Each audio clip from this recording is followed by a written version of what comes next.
Lu tau gak cuy?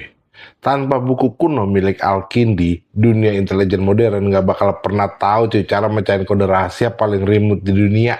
Kenalin cuy, namanya Al-Kindi, filsuf sekaligus ilmuwan serba bisa dari Baghdad yang hidup di abad ke-9. Nah di zaman itu tuh orang kirim pesan pakai rahasia, pakai kode-kode ribet cuy, biar nggak ketahuan sama musuh. Tapi Al-Kindi mikir jauh lebih jenius cuy.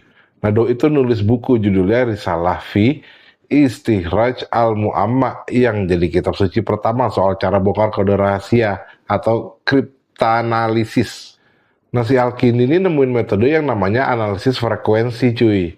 Jadi gini, dia nyadar kalau dalam setiap bahasa ada huruf-huruf tertentu yang muncul lebih sering dibandingin huruf lainnya. Misal, dalam bahasa Inggris huruf E itu paling sering muncul, atau dalam bahasa Arab huruf alif dan lam. Nah, dengan ngitung statistik kemunculan huruf itu, Alkindi bisa nebak isi pesan yang udah diacak-acak tanpa perlu punya kunci aslinya cuy. Gokil banget ya. Tapi bayangin cuy, penemuan yang mematikan itu sempat hilang dari sejarah selama ratusan tahun sampai akhirnya dunia barat nemuin lagi di abad modern.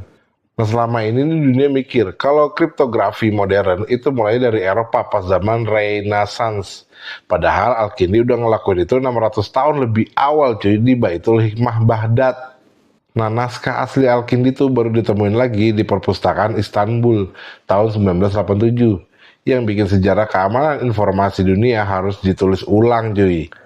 Nah, Al-Kindi itu adalah tokoh yang terlalu berbahaya cuy buat dicatat sejarah sebagai pionir cyber. Karena dia ngebuktiin kalau matematika statistik itu senjata paling ampuh buat nembus rahasia negara manapun cuy.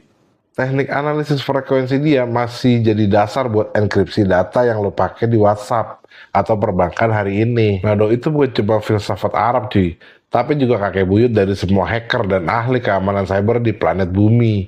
Nah, si Alkindi ini ngajarin kita nih, kalau nggak ada kode yang benar-benar aman selama manusia masih pakai pola bahasa yang bisa dihitung cuy. Nah, gue jadi mikir nih, kalau Alkindi hidup di zaman sekarang, mungkin dia bakal jadi orang paling dicari sama FBI cuy, atau sama Mossad kali. Tapi ingat, sejarah itu ditulis sama pemenang, tapi kebenaran punya jalannya sendiri buat balik cuy.